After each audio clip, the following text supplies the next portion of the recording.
नमस्कार बच्चों। BA part second के सेकंड पेपर में हम पढ़ रहे थे एकांकी संग्रह की एकांकी औरंगजेब की आखिरी रात, जिसकी महत्वपूर्ण व्याख्याओं की हम व्याख्या करेंगे।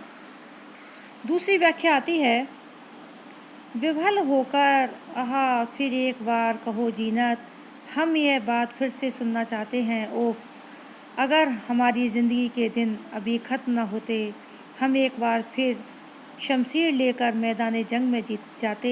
बागियों हमसे कहते, कमबख्तो आलमगीर कमज़ोर नहीं है, उसकी तलवार में अब भी चिंगारियाँ हैं। घुटने टेक कर गुनाहों की माफ़ी मांगो, नहीं तो काफिरों दो जग का रास्ता खून की नहर से है।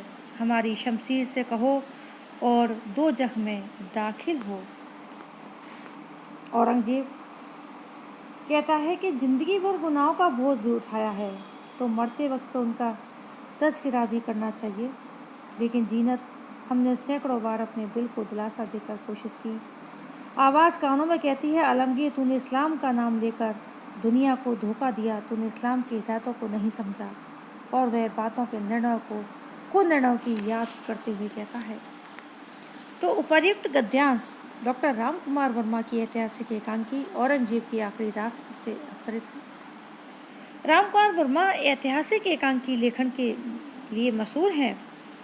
प्रस्तुत अंश में औरंगजेब की महत्वाकांक्षा, लालसा, कसक की व्यंजना हुई है। जीनत ने जब कहा कि आप पहले अपना स्वास्थ्य ठीक कर लें, स्वस्थ होने पर आपकी सलामती पर सब ठीक हो जाएगा और आप बहुत दिनों तक सलामत रहेंगे।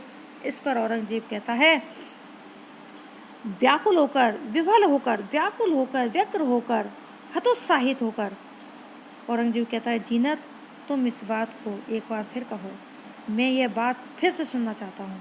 कहते हैं कि जिनकी बाजुओं में शक्ति होती है वह मरना नहीं चाहते, बल्कि दुश्मनों के साथ मुकाबला करना चाहते हैं। मैं बहुत दिनों तक सलामत रहने वाला हूँ। वह कहता है कि काश ऐसा हो। मैं फिर बार यही सुनना चाहता हूँ, जीनत तुम मुझसे कहो कि मैं जिंदा रहने वाला हूँ। अगर ऐसा हुआ, मेरी ज़िंदगी के दिन अभी ख़त्म नहीं हो। यदि मेरी और भी लंबी उम्र हो तो मैं पुनः तलवार लेकर मैदान में जाना चाहता हूँ। कहते हैं कि एक वीर पुरुष के लिए तलवार लेकर मैदान जंग में वीर गति को प्राप्त होना उसकी समस्त इच्छाओं को पूर्ण कर देता है। लेकिन औरंगजेब के साथ ऐसा नहीं हुआ। वह शैया पर लेटे हैं। वह कहते हैं, मैं पुनः एक बार तलवार लेकर मैदान में जाना चाहता हूँ। कमबख्त बागियों से मुकाबला करके उन्हें पस्त करना चाहता हूँ, जिन्होंने मेरे साथ बगावत की है। आज भी मेरी तलवार में वह चिंगारियाँ हैं। घुटने टेक कर गुनाहों की माफ़ी मांगो। मैं आज भी उनसे मुकाबला करने के लिए प्रस्तुत हूँ। उन्हें यह जता देना चाहता हूँ कि औरंगजेब अभी कमज़ोर नहीं हुआ है। उनकी तलवार में आज भी शक्ति है, आग है, लपट है, चिंगारी है। अपनी महत्वाकांक्षाओं का स्वप्न देखते हुए औरंगजेब कहता है कि मैं विद्रोहियों, बगावतों से कहूँ, काफिरों, अपने अपराधों के लिए, मेरी खिलाफत के लिए माफ़ी मांगो। तुमने मेरे का साथ क्या किया है? दगा किया है, नहीं तो तुम्हें मैं ख़त्म कर दूँगा। अभी स्वर्ग के लिए लहू की नहर बहा दी जाएगी। हमारी तलवारों से कटो और स्वर्ग में प्रवेश करो। अभी भी मुझ में इतनी शक्ति है कि मैं खून की नदियाँ बहा सकता हूँ।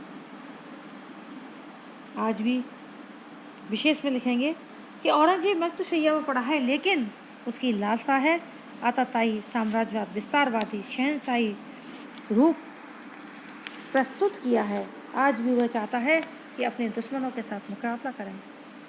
जीनत उससे कहती है कि आप लंबे समय तक सलामत रहने वाले हैं।